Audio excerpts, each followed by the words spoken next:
Hello, everybody. Welcome back to the FatMike Chicago Sports Show. I'm your host, Fat Mike. Tonight, we got a great show for you guys. We have Carmen DeFalco and Scott Merkin joining us. We're going to have some whiskey. We're talking a lot of White Sox baseball. But before we get into all of that stuff, I want to say thank you to our amazing sponsors here at 1252. Our guys over at Nick and Ivy Brewing Company in downtown Lockport, the Megaplex Sports out in Homer Glen. They are absolutely amazing. Game On Bar and Grill, they're fantastic. Jonathan Darren and his team over at the Caldwell Banker Real Estate Group. Fozzie Football, Coach's Corner, the Cupcakery Bakery. We got so many amazing sponsors here. The Shack in downtown Lockport, the best barbecue you'll ever have in your life. Guys, thank you. Because without these guys, we can't do this show. I love you guys. Thank you so much. And on that note, let's kick this puppy on the road. Let's get it going. We got a lot of stuff to get into tonight. Whiskey and White Sox. Let's get it rolling. You are listening to 1252 Sports Entertainment. Parental discretion may be advised.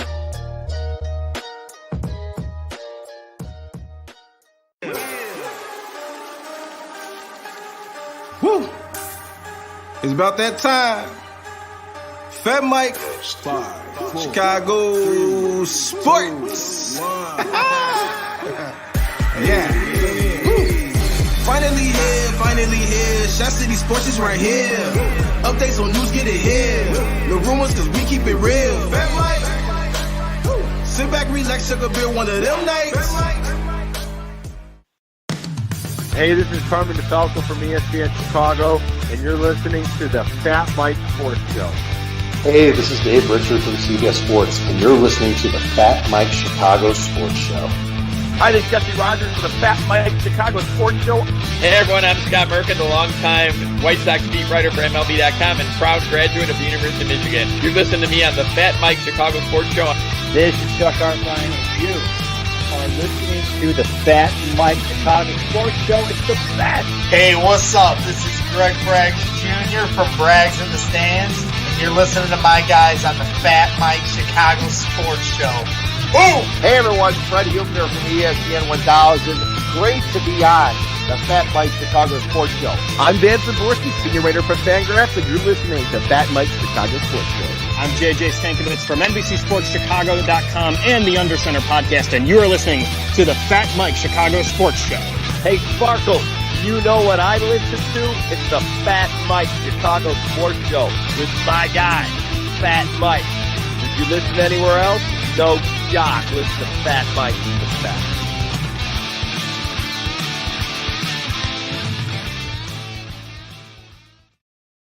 Again, what's up, everybody? Welcome back to this week, the FatMike Chicago Sports Show. I was off last week. I needed the break. I had some stuff going on. We had a lot of stuff going on here at 1252. Had a lot of meetings, yada, yada, yada. It doesn't matter. Does not matter. What matters is that I am here today, here tonight, and we have a great show lined up for you guys. We got ESPN Chicago 1000, the man, Carmen DeFalco, coming on here with us, having our Whiskey Wednesday this week. It's going to be a lot of having his Whiskey Wednesday this week. It's going to be a lot of fun having him on with us. We're going to sit back, sip on some whiskey, and we're going to talk some White Sox with our guy, Scott Merkin, who's the MLB writer, MLB go-to guy for the Chicago White Sox. And I'm really excited to sit down and talk with him. So tonight, Wednesday night, it's whiskey, it's White Sox, it's Wednesday. That's what we got going on. Earlier today, obviously, the White Sox were postponed the last 2 days out in Cleveland because of snow. I don't know why they were postponed last night. Makes no sense to me. The weather was just the same here. I don't think they got any snow.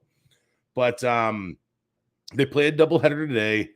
This afternoon did not bid well for the Chicago White Sox. It was Bieber against Keuchel earlier today in the city of land, the city of Cleve.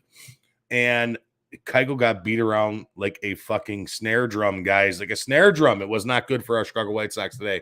He went 1 inning pitch, 10 hits, 8 earned runs, and a walk, no strikeouts. What is going on with Dallas Keuchel? Why is he even still the starting pitcher? These are all the questions that I'm going to ask Scott Merkin tonight, and we are going to boil it down. We're also going to ask these questions to our guy Carmen DeFalco too. But this White Sox team, guys, I'm gonna listen. I love my Cubs. I got my Cubs stuff right here. I got it right back here, right behind my head. All right, everybody knows I'm a Cub fan. But we're going to be hanging out. We're talking White Sox tonight because I'm intrigued about this lineup. I'm intrigued about this team.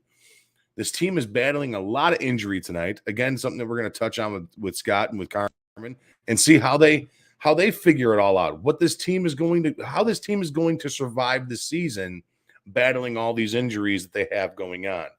But first and foremost, my guy is already here. Our guy at ESPN Chicago 1000, our guy from Carmen I, live now every day. He's every day now from noon to 2. I'm glad they switched that, but now I still got to listen to fucking Greeny. God, that guy drives me nuts. All this New York bullshit, I tell you. Drives me, what a pud whack. Here we go. We're bringing on Carmen now. Carmen, what's going on, my man? What's up, Mikey? How are you, buddy? What's going on, brother? How we doing? Good. Very good.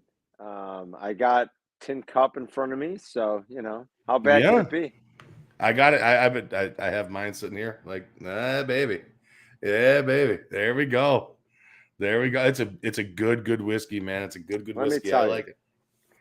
So I have never had Tin Cup until tonight. Okay, this is the first time ever. This is the first time I've ever trying it. And you liked it. I could tell because you're stumbling a little bit. We're gonna see. Well, I was at Bub City. I think that's why I'm stumbling. Oh, there you go. All right. So when you said, "Hey, let's do a little live whiskey Wednesday. We'll talk Sox and why not talk about Tin Cup?" I'm like, okay, Tin Cup. I've never had it, but the commercials are the greatest fucking commercials in the history of whiskey. Like, I remember when I first saw the commercials for Tin Cup like 5-6 years ago, whenever they first came to market, and there's these fucking guys scaling the sides of mountains and they're chopping wood and they're burning their own fire, and one guy's fucking sharpening a knife on like a belt, and I'm like, what's he gonna do with that? Is he gonna slit somebody's throat tonight? Is he gonna kill a wolf? Is he gonna kill a bear? I don't know, but I'm slightly intrigued. Like, why is he sharpening that knife on that fucking belt? I'm completely intrigued by what they're doing on the top of this mountain with Tin Cup. Just randomly sharpening a knife on a mountain. What are they doing? Why? Like, honestly, what is he sharpening that knife for? Is he about to slit some throats? Is he going to kill a bear? Is he going to go kill their food? I wasn't quite sure.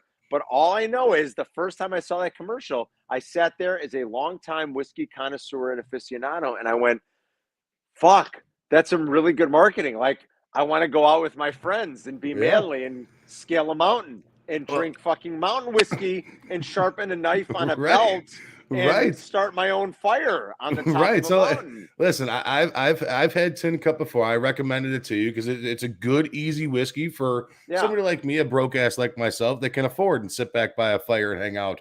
But Tin Cup, it makes me feel like I need a fire and open land right in front of me, like a fire, open land right in front of me, a horse off to the side that's saddled. And then I got a scheduled gun showdown at noon tomorrow at high noon. Like it's one of those type of whiskeys. It's a very good, smooth, easy Western, good whiskey. It's nice and easy. So I do feel like I'm not manly enough to drink Tin Cup. You're right, because like, where's my steed? Should he be next to me? Like, where's my lumber that I'm fucking cutting to build my fire? I don't know. I don't have that. I'm in, my nice basement with my memorabilia behind me. I don't have any of that shit going. But here's what I do know. You're right. It's like, okay, mountain whiskey, they market it perfectly. It's like brilliant advertising, right? I love how they give you the shot glass on top of the bottle. Like that's a thing of beauty. All right, so I will say a few things, all right? And I know Scotty's coming up and we're going to talk White Sox and shit, but it's Whiskey Wednesday, so they call it American whiskey. So the first time, like, whenever I see American whiskey, if it's not labeled bourbon or rye, I start to wonder. I'm like, all right, what exactly is it? Because legally they can't call it bourbon. So why? That means it's either not 51% corn, or like, what's the mash bill exactly that prevents it from being called bourbon or rye whiskey? They're calling it American whiskey. So I did a quick Google search because I'm really rather unfamiliar with the product other than the awesome commercials. I'm like, all right, what is Tin Cup exactly? So it's a bourbon whiskey that they do source from MGP in Southern Indiana, which is where a ton of great whiskey comes from, like 150 different non-distilling producers in this country that are making whiskey that aren't producing their own. They source their whiskey from MGP. It's great bourbon, great rye. So they're taking MGP bourbon and then they're blending it with an American malt. So they can't technically call it bourbon because the laws just don't allow you to do that. You can't say, even if there's bourbon whiskey in here, but if you're blending it with another type of whiskey, legally in America, you can't call it bourbon. So they call it American whiskey. So it's a bourbon whiskey that's blended with an American malt, which is just 100% malted barley. So it's kind of like what Scotch whiskey would be like. You're malting barley, you're soaking it in water, you're allowing it to germinate a little bit. That barley starts to germinate. That's malted barley. That's all it is. So it's a little bit of those two whiskeys. And I got to tell you. So have you had it yet? Did you have a sip yet? Okay. No, I have not had a sip yet. Because I'm excited because I've recommended a couple decent whiskeys to you, and I know that you're a big whiskey connoisseur. The best whiskey you've recommended to me was the Sexton Irish whiskey, which I really like. Now, so for example, like we're talking about malt. The Sexton is a 100%. I love how you're firing up a heater in between your sips of Jim whiskey. Leland, baby. Jim Leland. Yeah. Whiskey Jim smokes. Leland, Jimmy Leland style. So the Sexton, as a good example, is an Irish malted whiskey. So it's 100% Irish malt. All right. Yep. And so similar kind of thing here. They're just blending it. They're taking a bourbon, they're taking some malted American whiskey. And when you have malted whiskey, like what you normally get are like very sort of yeasty, bready notes.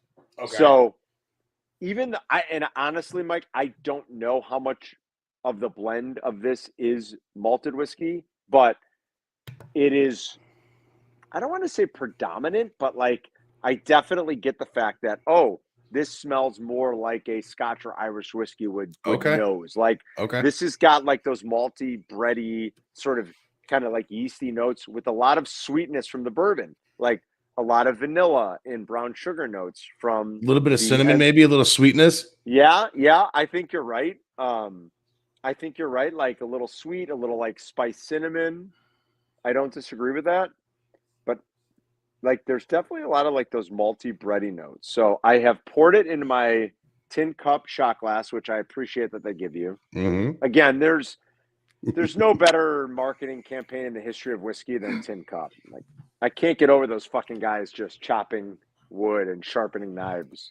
I'm glad I recommended some good ones, man. Like these guys are the manliest men ever. They're gonna fucking slit somebody's throat tonight with that sharp knife. I drink whiskey that puts hair on your chest. Oh my God! Hair on your teeth too. The next morning, Oh my God! All right, I'm gonna try this. Here, ready? Let's do it. I'll do it. I will say. All right, I'm gonna try. Here we go. I'm gonna tell you. There's one thing I don't like off the bat, but I'm gonna try it first. Okay. There we go.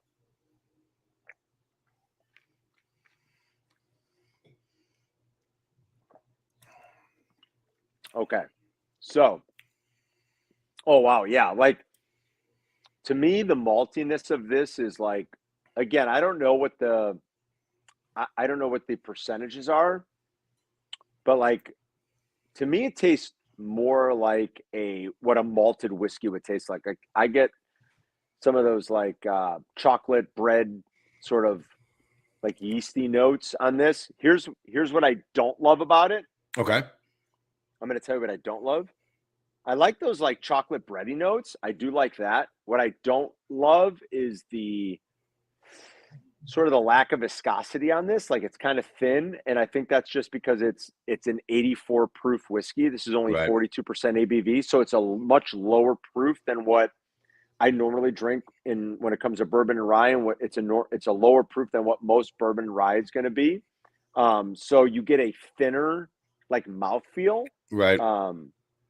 Not as thick, not as like a creamy taste on your tongue, not a creamy like slickness on your tongue, right? Perfect. Like that creaminess. Like when we have a higher proof, we normally have what you describe as like more of a viscous, like that viscosity is like that oiliness is thicker. Yeah, it kind of feels like you got grease on your tongue a little bit, right? Exactly right. But like you said, like it normally lends to like this sort of creaminess on your palate. And I feel like this one's a little bit more watery than creamy because it's only 84 proof. I gotta say, like, surprisingly, I like on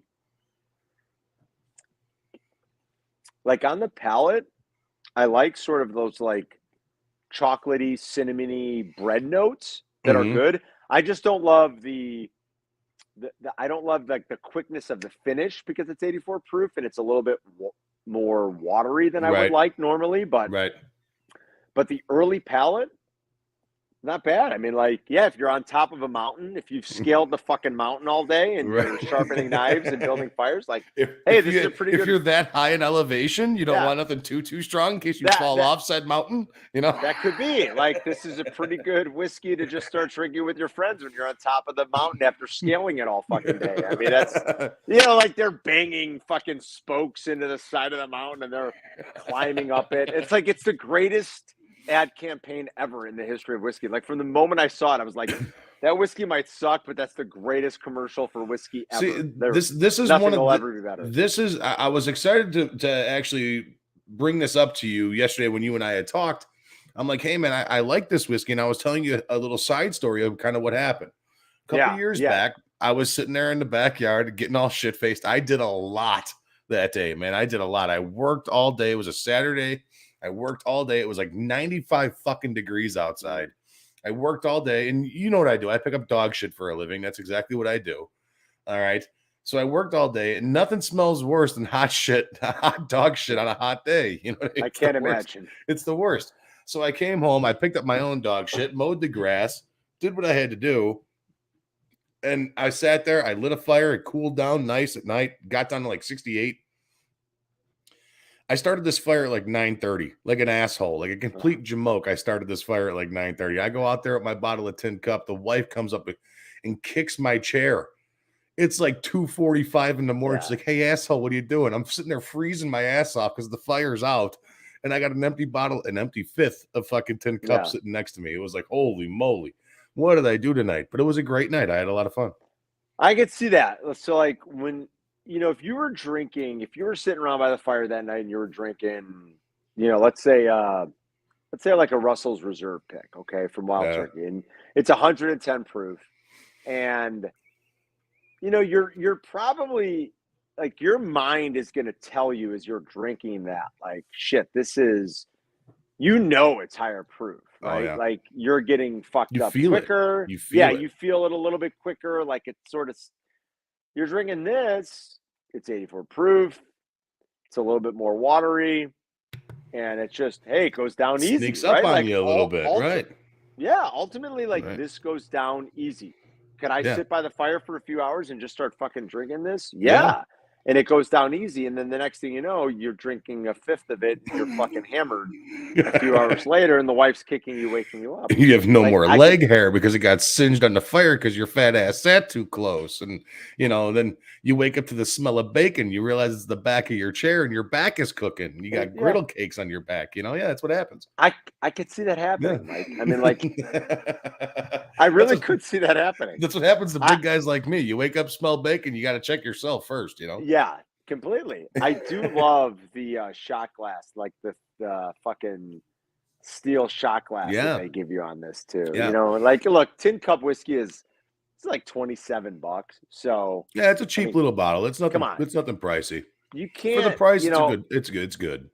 Absolutely. For less than $30, just to have a nice whiskey in the house, like, hey, why not? The other thing I wanted to ask you too about this tin cup whiskey, how do you like the bottle make of the whiskey? The bottle is actually pretty fucking cool too. The bottle's awesome. I will agree. Like, again, this goes into like masterful marketing, right? Like their whole concept here is mountain whiskey, Colorado mountain whiskey, and like here are the men scaling the mountain. Like, it is a great ad campaign. I mean, it really is. They put a shot glass on top. I don't want to dump this over because I still have some whiskey in here. This shot glass goes on top. The bottle is nice. It's got engraving on it. So you can grab it and you can feel it. Like, to me, the design of the bottle is important. When we first were talking about the Sexton, let's say, I'll go back to that again because you sent me a bottle of that. Like, that's a cool bottle. That bottle looks good on your bar. To me, the most important thing is it looks fancy. It looks fancy, the Sexton. It looks very fancy.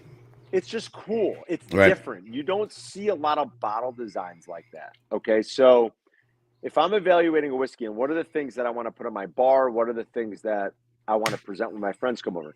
Obviously, the most important thing is the quality of the distillate. Like, what's inside? Is it good? Can we drink it? Can we make a good cocktail with it? Can we drink it on its own? Those are the most important things. But after that, we start going into, okay, like what else is potentially fun, cool, like desirable about a bottle of whiskey? The look of it is important. I totally agree with you. So how does the bottle look? Does the label look cool? Is it just an easy, like fabricated, like a printed sticker label or something like a that, right? Yeah. sticker that they're slapping on that takes no effort whatsoever? Or is it a bottle like this that's got, what is this, an octagon? I haven't even counted the sides. 1, 2, 3, 4, 5, 6. So what's 6? Hexagon? Is that right? Yeah. Hexagon? Yes, sir. Okay. So I'm this is smart a sometimes. Holy shit, I You can't are believe I got smart, that one. dude. That's pretty fucking good. That was smart. So here you got like this hexagon bottle with all this engraving on it where you can grab the bottle and you can feel it. I like that. Like Right. I like the way that this is. I put this on my bar. Oh, somebody sees that and is like, that's a cool looking bottle. What is it? Like, I want the bottle to Right. present itself. I want it to look cool. I want it to look nice. So I think you're right. Like that is kind of important. The funny In a thing too is sense. how I even found this whiskey is my wife and I, we took a trip up to Lake Geneva. We took a trip up to Lake Geneva, and just so happened that weekend it was Venetian weekend, right? Oh yeah. So Venetian weekend, they have all these So fucking Venetian boats weekend through on at the Lake lake, Geneva. on Lake Yeah, Geneva? on Lake Geneva. I mean, they have boats. They have pirate ships up Yeah. there, for crying out loud. It's crazy. It's nuts. Yeah. But down in like the downtown area, I'm sure you've been there, but like off to the Mhm. side where like that public school or library is or whatever, where that Yeah. wide open field is Yeah. off to the lake, they had like a home goods fest, I guess, like people that make stuff, you know what I mean? Like people that make different stuff. And I first saw that bottle there, and a guy that was up there was making lights and lamps and like bar lights out of whiskey bottles. Like he had this really cool pool light with all Jack Daniels bottles. It was real cool. I was like, man, that's as stupid as it is, and it's just the square bottle, you know, with the sticker on it, and the big like you know, like the hanging lights that you see at the restaurant and stuff like that, like the old school, you know, bulbs. You know what I mean? Yeah. It was it was really cool. But then I was like, I'm like, what is this tin cup? And I kind of searched for it a little bit, and that's when I found it. And my buddy and I, like I said, we had a good time drinking by the fire, and you know, it just so happens I fell asleep until 3 o'clock in the morning. Not by Yeah, I mean, like, but it's a perfect whiskey to kind of do that, right? Like, you know, it's kind of an easy drinker. There's not a lot of ethanol burn because it's a lower proof.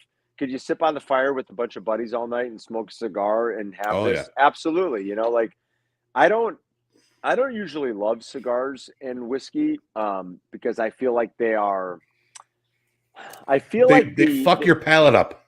They fight each other. Right. So like I'd almost, to me, like if I'm going to have a cigar, what I'd rather drink is a port wine, like something like fortified, that's real sweet, that's a lower proof.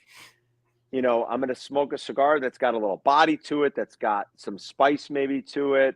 Right. And I wanted, if I'm going to have a drink with it, I like port wine that's got those real sweet, sort of like those fermented, fortified sweet notes. Right. I don't always love whiskey and cigars, but like this is the kind of whiskey that could go well with the cigar because there aren't those totally competing flavors. There's not a ton of ethanol. I normally do drink higher proof whiskey, so maybe that's why I don't love cigars and higher proof whiskey, because I like higher proof whiskey, and I think those are the situations where those flavors, those tastes can kind of fight each other a little bit. But this would be one that you could certainly, because it's an easy drinker, you could kind of sit by the fire on a nice spring, you know, cool summer, fall evening, sit by the fire, smoke a cigar, enjoy some of this because the proof is lower, and you know, you get a little bit of those baking spice notes and like some of that. Some of those like bready, like chocolatey bready notes that could kind of go really well with a cigar. Right. Nice. So real quick, the next time you match up a cigar with a whiskey, I know the perfect pairing. For a cigar and whiskey? Okay, what is cigar and whiskey? Maker's Mark and a Cuba by Acid. So yeah, those Cuba Cubas are the ones that are dipped in like that real sweet, right? Yeah, it's perfect. It's perfect, especially with the sweetness of Maker's Mark. It just it hits so well. It's so good. I love Makers. I mean, I am a huge fan of Maker's Mark. Regular entry level makers, right? Makers 46, the barrel, the barrel stave program that they have with all the barrel ones are awesome, phenomenal. Yes, they're just like, if you get a good, and Binny's does a lot of them. A lot of your local liquor store, if they have a good single barrel program. At this point, they're probably going to be doing some sort of stave pick with Makers. They're excellent. I mean, and again, you're a little bit of a higher proof. You get that stave profile where they're picking the different flavor profiles of each of those staves to sort of incorporate into the Maker's Mark as they age it. It's great. I mean, it's a wonderful program. So. Yeah, Makers is fantastic. Makers is fantastic. Carmen, really quick before we bring on Scott Merkin, I got to give a couple shout outs to a couple of our amazing sponsors here. Scott, we see you in the background, my man. Just hold on a second. We will be back in 2 minutes. We will be right back.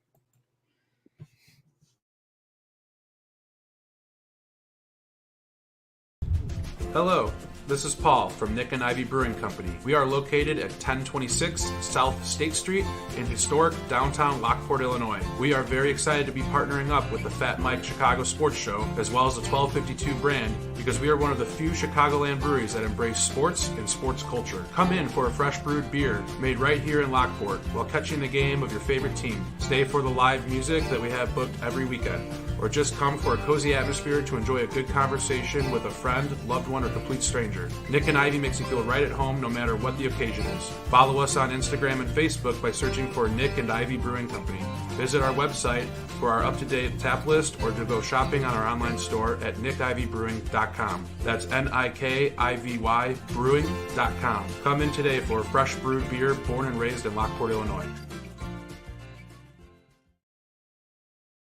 Hi, I'm Jonathan Darren, licensed real estate broker with Coldwell Banker Real Estate Group in Homer Glen. Are you looking to buy or sell? Have you been disappointed in the past? The Jonathan Darren team with Coldwell Banker Real Estate Group focuses on providing you with a concierge level of service during the process of buying or selling. We are a service-oriented team with a fresh and professional approach to selling real estate. Our goal is to combine knowledge, skills, and passion to exceed our clients' expectations, and most of all, we truly care. We are a knowledgeable real estate team focused on offering expertise and innovative solutions for our clients. The Jonathan Darren team has 5 full-service real estate brokers and a dedicated full-time marketer servicing all of Chicagoland. We will customize a detailed plan around your timeline for a sale, purchase, investment, estate, or other needs. Real estate transactions can be stressful, but don't need to be. Let us handle it for you. Visit our website, homesbyjdt.com, or call 708-308-1938 today. Expect better in real estate. Choose the Jonathan Darren team. All right, everybody, and we are back, and I'm really happy, Carmen. I'm glad you're here hanging out with us. We're going to hop into our White Sox talk with the guy who has the heartbeat and the pulse on the White Sox here in the city of Chicago, our guy here over at MLB.com, the writer, the main man for the Chicago White Sox, Scott Merkin. I really do appreciate you guys coming on. I really do. This is awesome. Got a lot of stuff to talk about this White Sox team. Scott, how are you doing, my man? Good. I have the heartbeat and the pulse, but I'm not in Cleveland. I'm off for the series, so that's all right. That's who. Thank God. Yeah, I know. I missed 2 snowouts and a really bad first game today. They could have played last night. I think the weather. I think the cold was pretty brutal from what I heard. I think it was like 39 with like 21 wind chill or something like that. Scotty, Len had said on our ESPN Chicago is the flagship home of the White Sox. It is. Len had said today, going into game 1 of the doubleheader, that the field was completely unplayable last night. Is that right? Really? Yeah, that's what he was saying. Like, there was no way, because of what had happened Monday and Tuesday with the snow, the rain, and then the cold, that there was no way that field was playable last night. They couldn't do it. Wow. I think I saw quotes from Tony to that liking too, that there were certain spots in the warning track, in the corner, the outfield, that just wouldn't work. But I think you also have to consider whatever fans are there, and God bless them if they're going out there in this weather. But that if it's a 20-degree wind chill, you don't want people sitting through that for 3 hours. Brutal. That makes no sense, It's brutal. Yeah. Listen, I've been to some Cub games that were absolutely terrible. I left my house. It's been 68 degrees. I get to the ballpark and it's 48 degrees. I've been to some terrible games. Just play ball. Well, come on, play ball. But listen, all right. So have you guys heard my pitch? Now, look, I know we're already post April 15, but here's been my pitch for baseball. And I love baseball. I do. I think every sport could stand, other than football, could stand to lose games. My two favorite sports are baseball and hockey. If you ask me, baseball and hockey should shorten their seasons. They just should. It's not like when we were kids anymore. It just isn't. There's too much out there. There's too much competition for people's attention, their entertainment dollar, whatever you want to say. My plan for baseball was this. You should start your season on April 15th, which is Jackie Robinson Day, which is one of the most important dates in your one of the biggest, most important, significant dates of your season anyway. You should start every April 15th. You should finish Labor Day weekend. You should play your playoffs through September, stop competing with the NFL, truncate your season by roughly, 40 games? Well, maybe about 30 games. Yeah, I would say about 30, 35 games, yeah. Truncate your season by about 30, 35 games. Go from April 15th until Labor Day. Play your playoffs in September. Stop competing in October with the NFL when nobody compete with the NFL. I don't know. Scotty, they'll never do it because of the money. TV money. Yeah. Because the TV money. They wanted to make sure everything, they're playing 162 this year after the lockout with a shortened spring training. And, we'll take the, what the not repercussions, but what the aftershot of what happens from that, pitchers maybe not being ramped up. A lot of guys going 4 or 5 innings. But yeah, I hear what you're saying. And then people always, not always, but many people will email me or when they see me at the park, ask me why don't they open on the West Coast? Well, that makes sense, but you can't have the West Coast teams burn half their home dates in April just to take care of the Midwest teams. We also got the South though. We also got the South though too. We got St. Louis, we got Tampa. There's some options. The problem is, that April is usually not a great drawing month to begin with because kids are in school. And that's, if you play day games during that time to take advantage of the weather. I think last Wednesday when the Sox played through pretty much a steady downpour the entire game, I think basically because, Seattle wasn't coming back and Seattle wasn't really playing anywhere close to here. I think if they would have played in the afternoon, they probably would have, got it through with maybe one rain delay. It was a lot. But, it's all it's 100% accuracy after the fact. Who knows what would have happened if it was, if they didn't go through with that. So. Yeah. So I got some questions for you guys. Like I said, to promote the show and to get everybody here tonight, and I appreciate everybody in here with us and everybody chatting away and doing all that stuff in the side chat. It's Whiskey, White Sox, and Wednesday. That's what we got going on here. Whiskey, Wednesday, and White Sox. It's a great day. We got the White Sox. The White Sox played a doubleheader today. It did not start good in that first game today. They got their asses whipped. It was bad. The first game, the White Sox got smoked on 420, and that was my headline today. I thought that was pretty clever. Very nice. I have to share a quick. So I used to live at 420 East Ohio. Oh, okay. There you go. As Carmen knows, my family is the last of the big drinkers and everything else. Carmen, of course, was my youngest brother. So I'd come out of my building and I'd see teenagers taking pictures in front of the 420 sign. And at that point, Fred McGriff lived there and Chip Carey lived there and I lived there. I was a distant third. And I'm like, they can't be taking pictures because Fred McGriff, lives here or Chip Carey lives here. And I finally found out what 420 was. So there you go. 420, baby. I was a little late to the party, literally and figuratively. I hope everybody left a blunt out and some cookies for Snoop Dogg last night to come and visit your home. I hope everybody did that. Snoop Dogg, by the way, one of the best celebrity first pitches ever in the 20 years I've covered the White Sox. He was tremendous. There were so many White Sox front office personnel with Facebook profile pictures the next day of him or her and Snoop. He was great. He was just so accommodating and so funny during the whole thing. I think threw a pretty good first pitch, too, to Chris Sale, of all people. Snoop is the man. Snoop is awesome. I love Snoop. I went to go see Willie Nelson a couple years back, and Snoop Dogg came on out and played. He played with Snoop Dogg, Roll Me Up and Smoke Me When I Die. That's tremendous. Well, Willie would fit there. I think it was awesome. I tried so hard to get backstage. Yeah, there he is. There he is. Carmen, Yerk, and Snoop. There's me, awesome. Snoop, and Yerk in the studio. Like Snoop, like he honestly couldn't be. I'm gonna sound like he couldn't be cooler. He couldn't be cooler. I mean, like that's it. Like Snoop could not be a better, more genuine, like down to earth person. I've been around him a couple of times. I mean, how many people can cross the paths of being like, an original rapper and then have a show with Martha Stewart? I mean, it's hard to it's hard to do both. It really is. You got to pick a lane usually. Total, and he loves sports. Like it's no bullshit with him. Like, he does. He loves. He's totally into it. I don't know the full details of this, but Carmen, you may know more too. He had a great youth league, and he still may. Yeah, I think he got it for his kids to play out there, but in LA or that area, that was tremendous. That pulled from a lot of kids in there and gave them a chance to play football. And I think he paid for the entire thing, if I remember the story right. Yeah, I know you're right. And he had his son, I believe, did he play UCLA or USC? One of the two. One of the two. I can't remember which one. I want to say it was UCLA. I think it was UCLA. Like he genuinely loves sports and he loves talking about it. I mean, he's definitely as cool as you'd imagine, Snoop. I just couldn't figure what the pictures were in front of my building. It was a nice building, but it wasn't worth kids taking pictures in front of, But this really quickly turned into whiskey, weed, White Sox, and Wednesday. Yeah, whiskey, weed, and White Sox. I'll take it, right? I'll take it. Listen, guys, come on. I'm a pothead. I got my jar of dope sitting right here, hanging out with me. Hey, one of the true growth industries in the world right now, right? I wish I would have gotten into it. I wish I was smart when I was 18 to get into it. Let me tell you. Is it ever, Scotty? So White Sox talk, guys. Listen, this White Sox team is amazing, and one of the questions that I want to start off with immediately is this: last year, a lot of doubt and criticism surrounding the hire of Tony La Russa. Yeah. And I mean, it was eminent. Now, 1 year and 11 games in, the 11th game is being played right now. How do both you guys feel about that hire today, as it sits today? And I'm going to start. Let's start off with Scott. Scott, how do you feel? Sorry, I should have waited for you to call.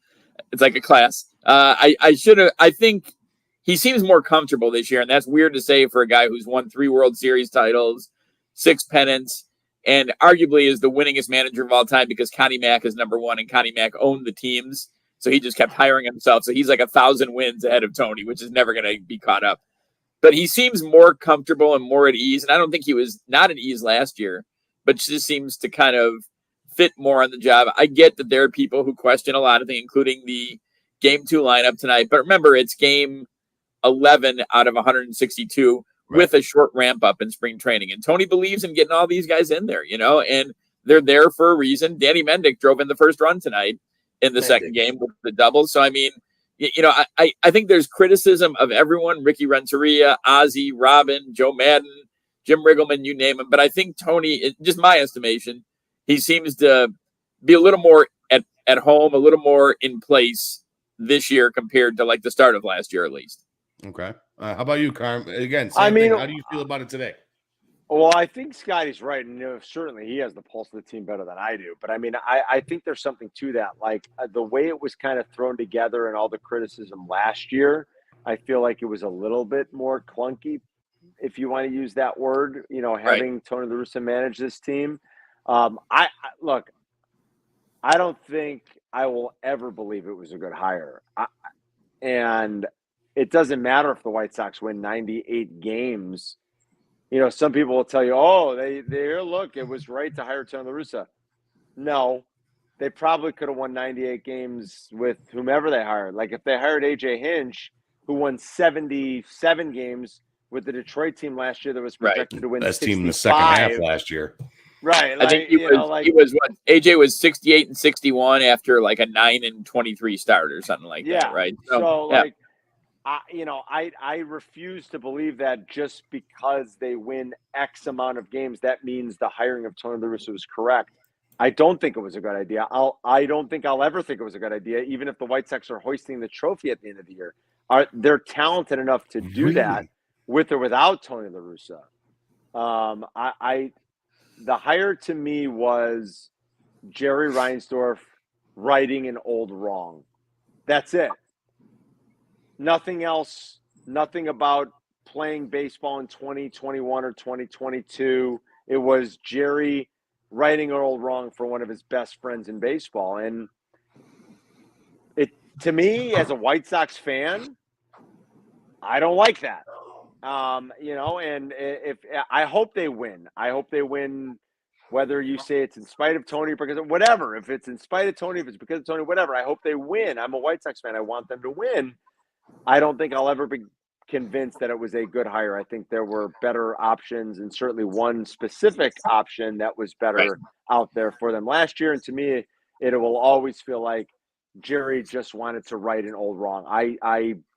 I made a mistake when I let Hawk fire Tony La Russa, and now I'm going to make that wrong right. I'm going to bring Tony La Russa back. That's what it feels like to me. So I'm not taking anything away from managers. I think Ozzie did a tremendous job in 2005, especially when the team saw a 15.5 game lead go down to 1.5, and he kept them, in control, and they finished 16-1 to win the World Series. Joe Madden did an amazing job in 16 with that team. I think Robin Ventura and Ricky Renteria, on managers I've covered, probably don't get enough credit for what they went through to get the team to this point. But I think really it's ultimately, it's on the players. Like Ozzie used to say, good players make good managers. Yeah. And I think, they just got beat by a better team in the playoffs. That's not necessarily true, though, too. Look at Wayne Gretzky. Wayne Gretzky was a fucking terrible manager. He got his ass whipped down there in Phoenix, and he was the best hockey player of all time. I'm saying good players make good managers. So you're saying, like, good and good. Not great and good. I got you. You're talking about Wayne Gretzky as a bad coach, right? Or as a bad front office guy? Yeah. What Ozzie is saying is good players on the team make manager good. That's I agree. I think they make so I think it's ultimately be about what the Sox do. When does Lance Lynn come back? Lucas Giolito looks like he's coming back Sunday, so that's a great turn for them. Are they going to add another starter? It's so hard to make predictions before the season because you have no idea. Who knew the year Houston won the World Series that Justin Verlander was going to come into that rotation? And the Sox are going to have to they don't have a lot of guys that I think are huge trade chips right now, but you're starting to see even through 11 games, the Sox are going to have to make maybe one or two bold moves at the trade deadline, if not before, if they really, if this is the year they've targeted to win the World Series. And I think they targeted last year to win the World Series. Well, and they did that last year, Scotty. And I'll never rip Rick Hahn for making that move because I think at the time it made sense. It just didn't work. Sometimes that's the way it goes. Like when the Cubs traded for Chapman in 16, it worked. Like Chapman helped them. The trade for Kimbrel, unfortunately, didn't help them. I won't rip him for that, though. Like, it seemed to make sense at the time. It just didn't work. The idea look at what Houston did against the Sox and Houston in the playoffs. They had Drew Stanek, Kendall Graveman, who's now over on the Sox, and then Ryan Presley. And basically, you got them, last 3 innings. They give up a run here and there, but you were pretty safe to win that game. It was a pretty good bet you were going to win that. And that's what they were thinking with Kimbrel is, Hummer, Hendricks, Kimbrel, and whoever else, you had Crochet healthy then. That's a big loss, by the way, for this year. Right. Yeah. But I think you would have got some cards, too. You guys are beating me to my goddamn questions. Sorry, but we're just trying to. Yeah, so I think, it was a good move. Now, you gave up a decent amount. I think Madrigal is going to be a very good player over on the other side of town. I think Hoyer is going to be a good late inning reliever when he, after he recovers from time. But you got to give something to get something, right? And that's, the Cubs gave up Gleyber Torres, right, for Chapman, and they don't win a World Series without a Aroldis Chapman on that team in 2006. Exactly. So now after my question about La Russa and how you guys think he's doing thus far, and if you think he was the right hire, obviously both you guys are neither here nor there, but you guys are okay and comfortable with it. More so you, Scott, than Carm. But as a manager, do you think over the years, and now with Tony La Russa being out of baseball for so many years, do both you guys think he lost a step as a manager with today's analytics, with today's game, the way it's played, how a 220 hitter can still stay in the MLB? Carmen, I'm going to ask you that question first. Well, yeah, I think 10 years away is a long time to be away, and I know he was still sort of in baseball, but yeah, I do think that's a significant time to be away. I think the game does change, especially as you get older. Look, we get this a lot on you're being discriminatory and you're an ageist. Yes, I am. I don't think an 80-year-old should be managing a Major League Baseball team. 7 years older than my old man. My old man's old. I mean, like, I don't think you should be managing. I'm sorry, I'm being discriminatory. I am. I'm an ageist. Like, I think there's something to that. I think Tony looks and sounds tired a lot. Yes. Am I being ridiculous? Am I being discriminatory? Perhaps. But I think the game. He needs to be at a home. I think the game does change. Yeah, I think the game does change, and I think professional sports, right or wrong, discriminatory or not, it's a young man's game by and large. Players, managers, I do. I happen to think it's more of a young man's game. Look, I think Tony. It's funny because, like, Tony 30 years ago was quite revolutionary and quite brilliant. I mean, Tony and Dave Duncan. He was one of the first analytic guys. Absolutely. And Scotty will tell you, like, they modernized bullpen usage. I mean, they really did. I think there are some qualities about Tony that are impressive. Look, his resume is impeccable. Of course, he's a Hall of Fame manager. He's a Hall of Fame baseball person. But the game is different than when Tony left and when Tony was managing 30 and 40 years ago. And I think players are different more than anything. In relating to players, there's a different skill set involved with relating to today's player. And Tony's a little bit old for that, I think. All right, Scott, how about you? Do you think he lost a step? Before my dad passed away, and he was a great, great man. I mean, a very wise guy, knew a lot about everything. But I always used to joke that, in his 80s, I don't want him being president of the United States at that point. Right. I mean, as great a guy, he's as good a man as I've ever known. But it's a young guy's game, the president. I wouldn't have voted for him at that point.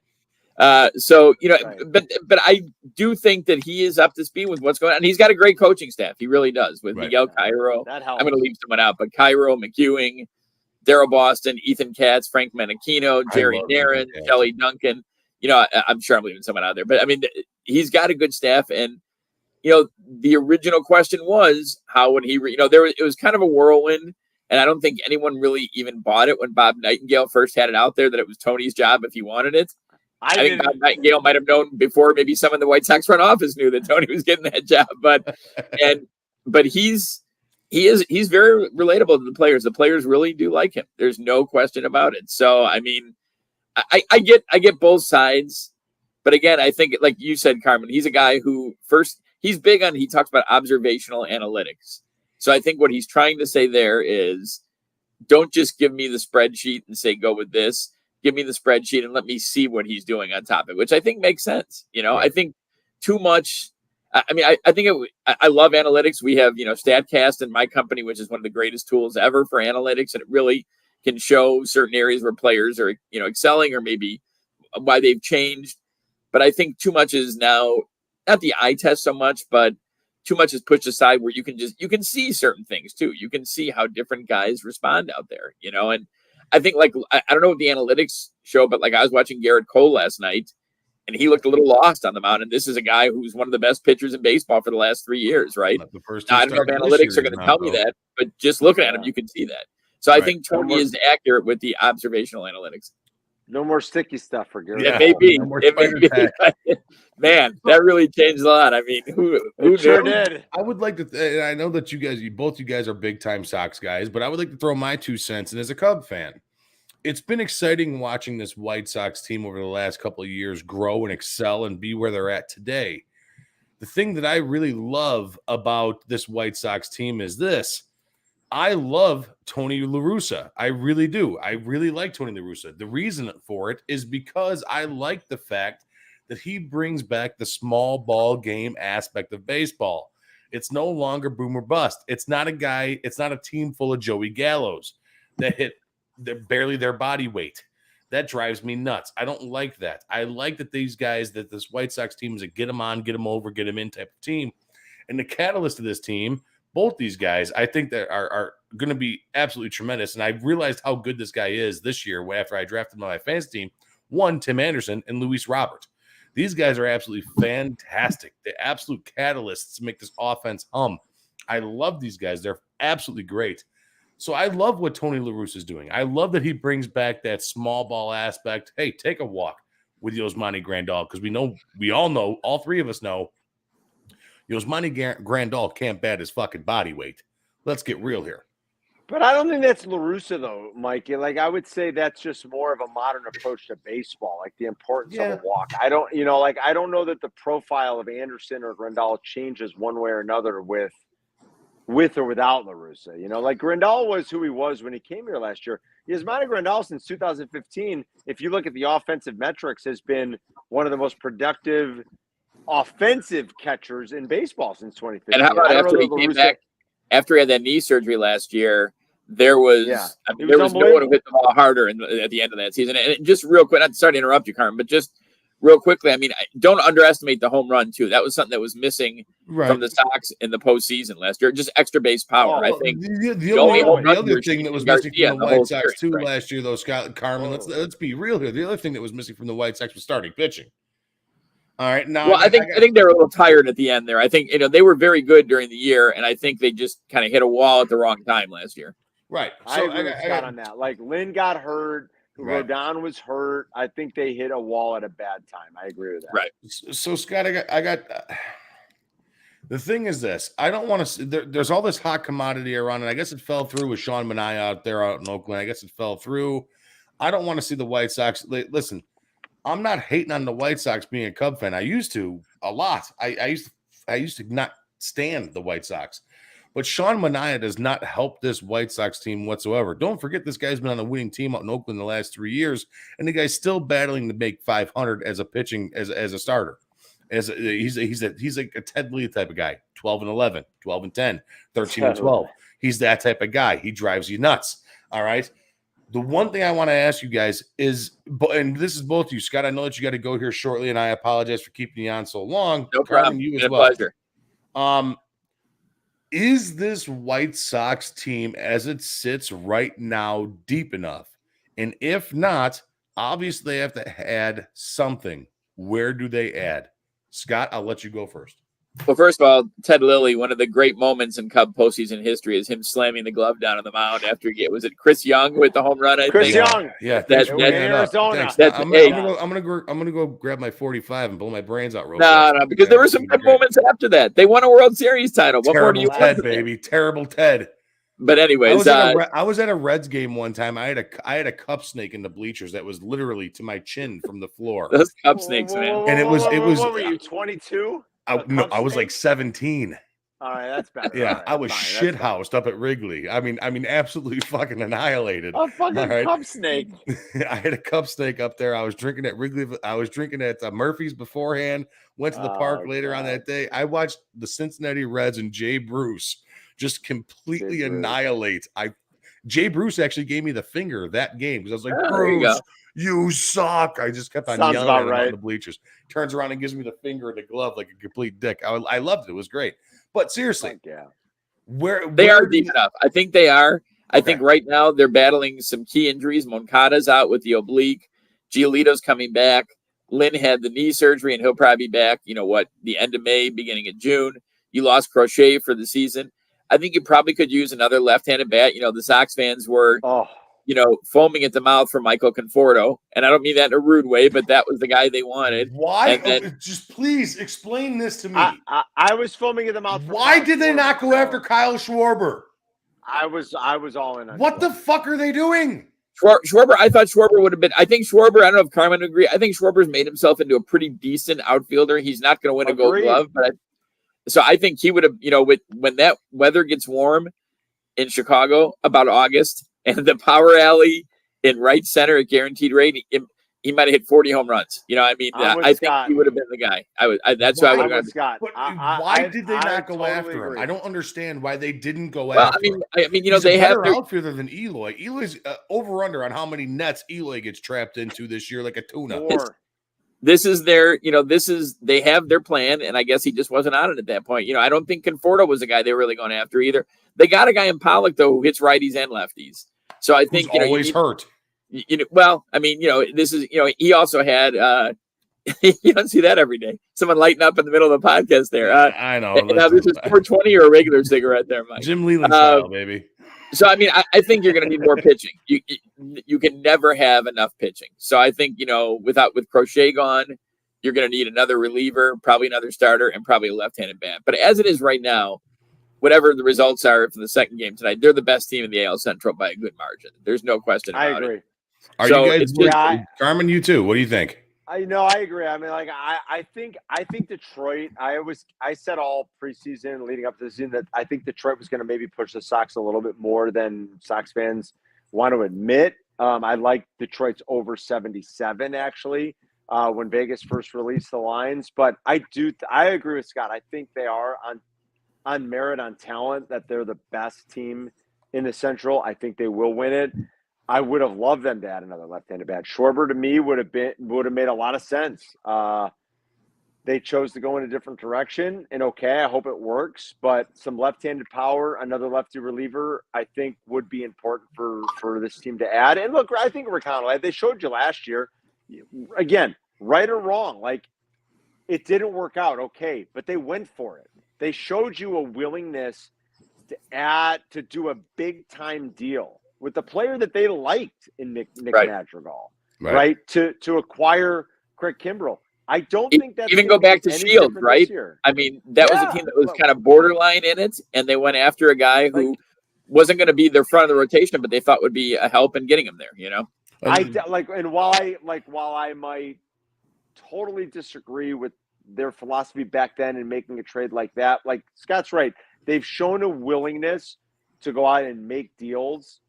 While I don't always love their frugalness in terms of free agent spending, I think they will show a willingness again this summer to go out and add something that they feel they need to add to make them a little bit more complete. So look, I can nitpick and I can go crazy on them, and I do from time to time, and my emotions get the best of me and I rail on them like, hey, why wouldn't you go after Correa for a 1-year deal? And Correa's off to a brutal start, but you can't tell me come October that this team potentially wouldn't look better with Carlos Correa playing somewhere on their infield. Like I believe that, and I wish Jerry would have said, yes, go ahead, do it. Okay, that ship has sailed. Let's move on to the next thing. Like hopefully they'll do again what they did last year, and they'll make a move that they feel like they have to make to improve them at the deadline. I think they will do that come June or July this year. All right, Scott, I know that you got to dip on out of here. Tell Courtney I said hello. All right. Carmen, if you got a couple minutes to stick around, I'd love to have you a few more Sox questions. My phone's going to die in like 3 minutes, so let's go quick. All right. So I'll make it quick, guys. Thank you so much. Take care. Good being Mike. Coming on with us. Take care. Anytime. I love Scott. I love the Merkin family. Oh, Scott's awesome, man. I love Scott. All right, my phone's on I just got an alert you're down to 18%. Go fast. Go. All right, I do got a couple questions. It's only because you brought it up, and this will be the last question of the night. I promise you, Carmen. I'll cut you loose. Right. Thank you for hanging out with us tonight. Thank you for sharing our Whiskey Wednesday with us. Your Whiskey Wednesday with us. It was awesome. I'm continue drinking it. Look, I even got my Morawski glass going on it. I got it as a wedding gift. I think I get you some Glencairn glasses, dude. You need Glencairn glasses for your whiskey. Listen, dude, I'm a cheap drunk. You're not. I'm drinking PBR. I'm drinking PBR. I'm drinking PBR and I'm drinking Tin Cup, dude. We got to get some Glencairn glasses to you. This is what Fat Mike does. All right, this is what Fat Mike does. All right, so the injury bug, Scott, you guys both brought it up here a little bit. The injury bug has been going through this locker room. Guys like, Lance Lynn with a knee, Giolito with a side tightness, Crochet with the UCL Tommy John, AJ Pollock with a hammy, Moncada with the oblique discomfort, and so on and so forth. How do they get this right now? Are you happy with the way that they're playing right now through all the injuries? That's the main question that I want to ask. Yeah, look, they've won each of their first 3 series. That's what you win your series and you're fucking golden, right? In baseball, and they've done that in the first 3 series. The first game today was obviously horrific. They've been cooped up in Cleveland. Keuchel's stat line today: 1 inning pitch, 10 hits, 8 earned runs, 1 walk. Well, it's fucking defense too. Look, you were Tim Anderson, 3 errors. I know you were cooped up in Cleveland for 48 hours, and now you got to go. I don't know, whatever. That's a dog shit game. Every big league team, even very good ones, are going to have a dog shit game, right? They're going to have. Not only that, they went against Bieber, which is kind of unfair. Yeah, he's on the fucking. He's awesome right now. They had a dog shit game. They've won each of their first 3 series, so I feel good about that. I think Cease and Kopech are great stories early on in the season Yes. here with all the injuries. I think those are encouraging things and encouraging signs. So I'm not always totally happy with my beloved baseball team, and they are my favorite baseball team. Make no mistake about it. Sometimes I feel like I love them most when I'm mad at them. It's weird. It's a weird Freudian. Freud would analyze me forever, Mike, and be like, "You fucked up, dumb shit." Like, what's the matter with you? But I love them most when I'm hating on them, if that makes any sense. Oh, but yeah. Listen, I'm a Cub fan. I know exactly what it's like. Yeah, right? Like, you know what it's Cub like. fans know all about it, man. So I love them. I bitch about them a lot. I still think they're going to be awfully good this year. I do. And I do think Rick will make a move or two that, come July, they're kind of going to feel out where they are and what they need, and they'll make a move that hopefully helps them. Look, the Kimbrel thing didn't work. I mean, I can't second guess that. It seemed like such a strong position move at the time, considering where they were. It just didn't work. And sometimes it happens. And hopefully the result is a little different this time if they make a bold move again later this summer. So the last question I got it's not even a question, really. I want to make a bet with you. All right. I want to do a bet with you. All right. Everybody thinks I'm fucking crazy for doing this. All right. Dylan Cease will win a Cy Young in the next 3 seasons. That's what I'm saying. I hate to bet against that because it's my team.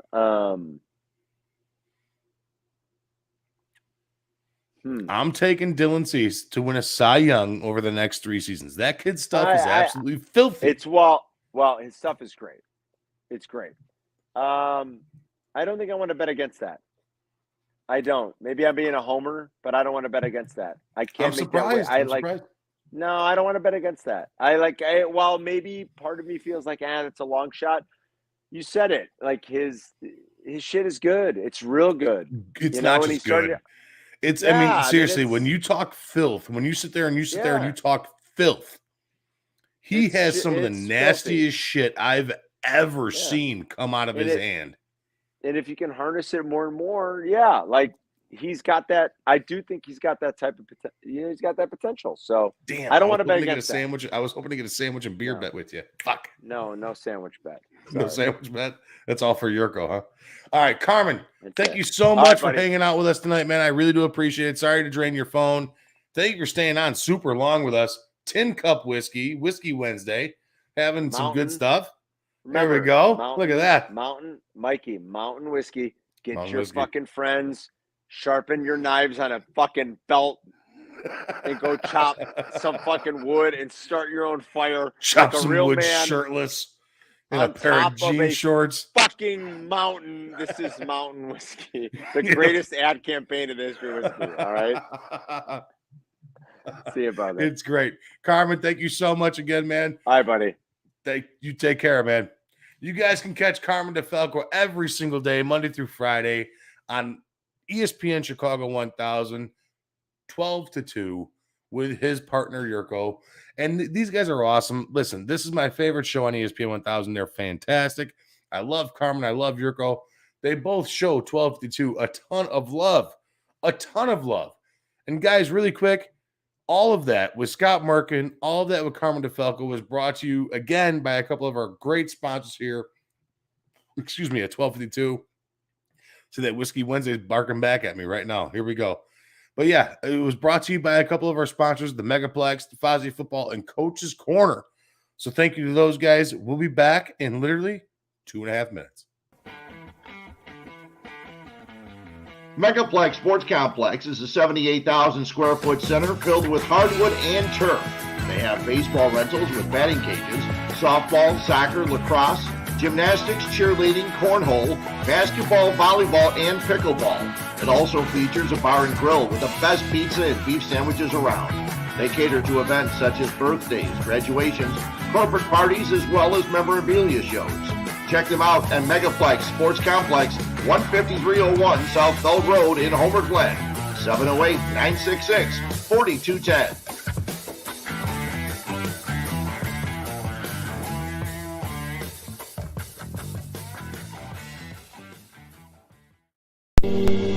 Fuzzy football, are you ready, brother? Real football action on a glossy game surface played shuffle style. Slide a shuffle puck at pass or run targets, and a free mobile app keeps track of every game detail.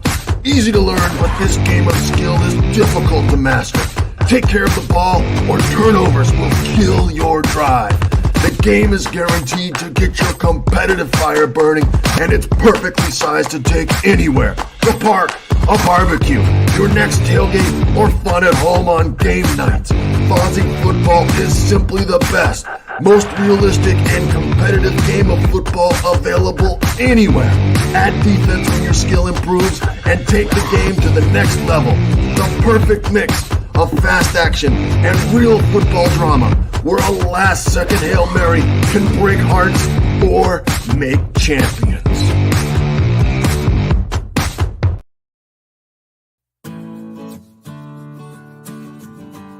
Hi, this is Kathy O'Connell at Coach's Corner, located at 8118 West 143rd Street in Orland Park. Our phone number is 708-364-1026.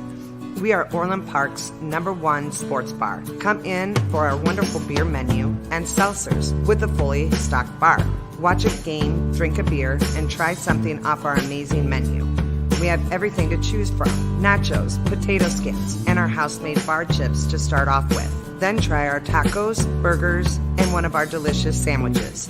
And don't leave without trying our famous jumbo wings. They do not disappoint. Coach's Corner. It will sure to become your local bar. Again, we are located at 8118 West 143rd Street in Orland Park. Come see us today.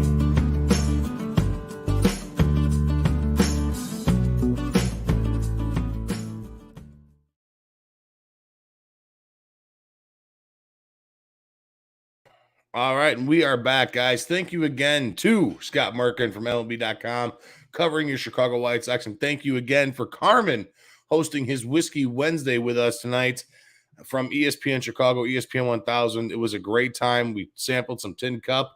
I'm still sampling some Tin Cup, hanging out here, having a fun time, drinking some beers. We talked White Sox all night. It was a lot of fun, guys. If you guys missed it, you guys can catch it on the Spotify probably later tonight because I'm going to upload it tonight.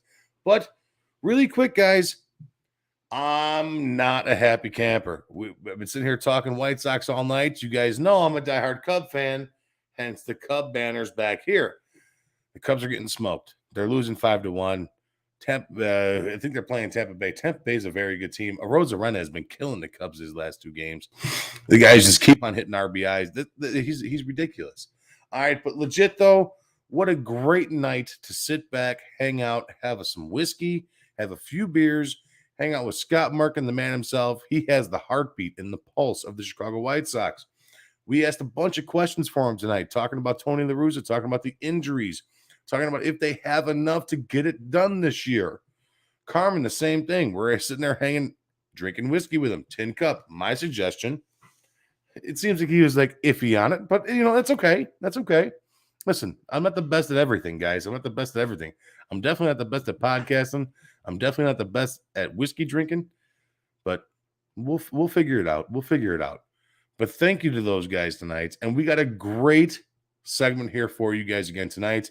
You guys know I try to do this every single week. It's been a little bad shit the last couple of weeks, but we have an amazing Today in Sports History this week. A lot of cool stuff going on with us in Today in Sports History. So let's get that going.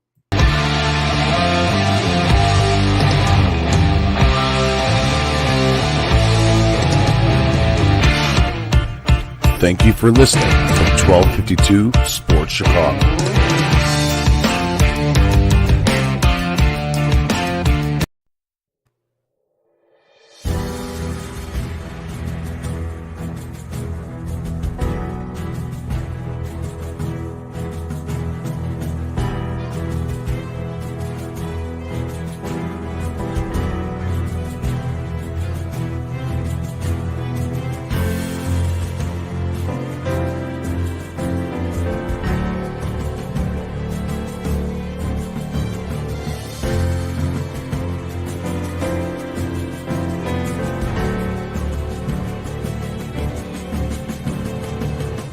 sports history, there are records that are made to stand the test of time, and there are records that are meant to be broken. From hits, home runs, wins, and steals, to goals and assists and gold medals, passing yards, touchdowns, to receptions, dunks, points, rebounds, all with the same ultimate goal. That ultimate goal is being a winner and being a champion. This is the day in sports history.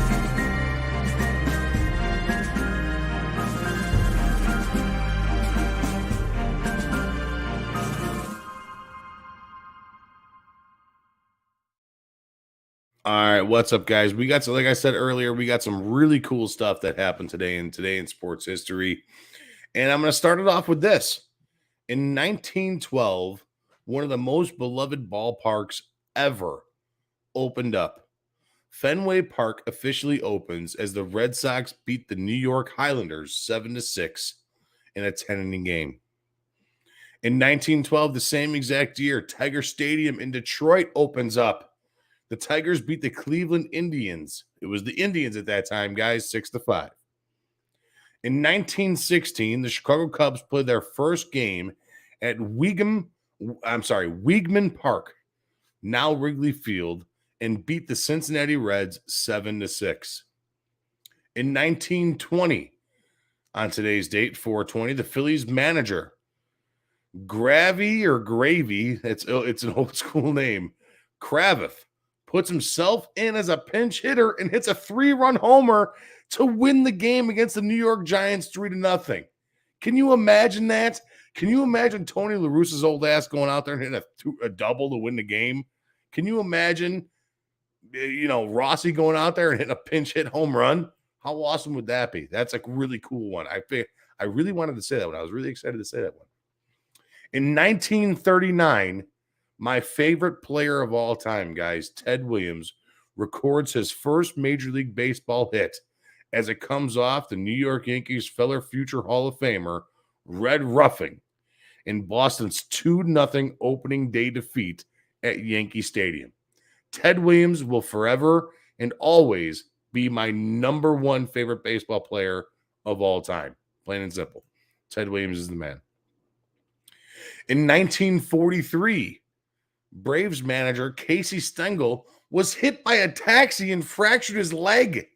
Casey Stengel got hit by a car, guys. He was hit by a car, and he still managed for another 100 years after that. Unbelievable. Unbelievable. In 1944, the NFL legalizes coaching from the bench. Can you imagine a coach not coaching from the bench? Can you imagine a coach not on the sideline? How crazy would that be? That's why I love today in sports history. It's craziness. It's all craziness. In 1957, Bill Skowron becomes the third player to hit a ball out of Fenway. Now, let's put that into perspective, guys. Let's put that into perspective. He was the third player ever to hit a ball out of Fenway. We just talked that it was opened in 1912. It took how many years? It took how many years for them to hit a ball? 55 years? 55 years to hit a ball out of Fenway. The third player to hit a ball out of Fenway. How crazy is that? In 1967, New York Mets pitcher Tom Seaver, Hall of Famer Tom Seaver, wins his first game as he beats the Cubs 6-1. Of course it was against the Cubs. It's always against the Cubs. I'm a diehard Cub fan, and every stat is against the Cubs. You know why? Because the Cubs predominantly suck for 108 years. That's why. In 1986, Michael Jordan sets his NBA record with 63 points against the Boston Celtics in a loss, guys. They lost that game. Michael Jordan, the greatest player on the planet, the greatest NBA player ever, loses a game, dropping 63 points in a loss against the Celtics. I still can't believe that. In 1988, the Baltimore Orioles set the worst record to start a season, 0-14. They will go 0-21. 0-21. Can you imagine that? Can you imagine your favorite baseball team starting off 0-21? I mean, what's the point of even watching them or paying attention to them at that point? 0-21. They should just shop that team out of Baltimore immediately. In 1996, the Chicago Bulls win their record 72 games in a season. Still, I don't care about the Golden State Warriors. The 1996 Bulls will forever and always be the greatest basketball team that ever graced a court. Plain and simple. 72 wins of pure dominance, guys, pure dominance. In 1997, the Chicago Cubs beat the New York Mets, ending the NL worst opening. Lost 14 straight games. So this one kind of confused me, especially with the 1988 Baltimore Orioles. They both started 0-14. 14 straight games or 0-14. I don't know what to think. I don't know what's going on there, but it's a little confusing for me. So if somebody could clear that up, I'd really appreciate that. In 1997, also, Mark McGwire is fourth to homer on Detroit Tiger left field roof. He's the fourth player ever to homer on the Detroit Tiger left field roof. The others are Frank Howard, Harmon Killebrew, and Cecil Fielder. And that, guys, is today in sports history. It's a really good sports history day. A lot of baseball stuff. There was a lot of Boston Marathon stuff too. And listen, I'm not saying that track and running is not a sport, but I mean, we cover the four majors here: baseball, basketball, football, hockey. You know, we cover that stuff. The marathon, I mean, you know, my fat ass isn't running the marathon anytime soon. Look at me. No, not happening. Not happening at all. But guys, thank you so much again for joining me tonight. It's been a blast. I had a lot of fun hanging out with you guys. Thank you again to Carmen DeFalco of ESPN Chicago 1000. You can find him Monday through Friday, 12 to 2, every single day, Monday through Friday on ESPN Chicago, hanging out with his partner, Yurko, talking a bunch of all the Chicago sports, giving you all the details about what's going on here in Chicago. He is the man. Scott Merkin, you can follow him at Scott Merkin on the Twitter machine. Get on it because Scott covers your White Sox like nobody else does. He is the absolute man when it comes to White Sox baseball. A lot of fun having both these guys on tonight, drinking whiskey, talking weed, talking Wednesday, talking White Sox. It was a lot of fun having these guys on tonight. My pleasure enjoying and having their company with us tonight. Again, a special thank you to all our sponsors: Nick and Ivy Brewing Company, the Megaplex and Game On Bar and Grill out in Homer Glen, the Jonathan Darren team at Coldwell Banker Real Estate Group out in Homer Glen, Fozzie Football, Coach's Corner, the Cupcakery, the Shack. It goes on and on and on. Without you guys, we are not able to do these shows. So I really do appreciate you guys and everything that you guys do for us here at 1252. You guys are the best. Stay tuned this week. Tomorrow night, we got a brand new Bear Fans with a Brain on Thursday with Alan Bradger and and Warwick Holden. Sorry, I just sneezed there. It kind of snuck up on me. We got Alan Bratcher, Warwick Holden with a brand new Bears Fans with a Brain. It's going to be absolutely awesome. Friday, we got another over-under with Harry the Greek. He's been hot on baseball. Make sure you tune in to that show. He's been winning me money. I actually won a couple bets with him the other night. Actually, last night, I actually won a couple bets with him. It was awesome. And then Saturday, we got Mike on the mic. Sunday, it's an open day. Monday, we have Fred Hubner with Hube's Views and Brews back, talking beer, talking sports, having a great time. So make sure you guys take and give a good look at what 1252 has going on here. Make sure you guys check the Spotify. Make sure you guys are listening to all the shows, all the programming.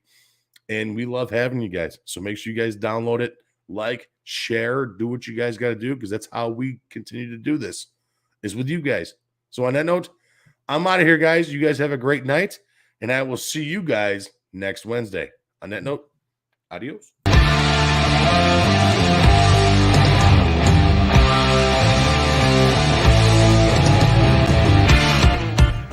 Thank you for listening to 1252 Sports Chicago.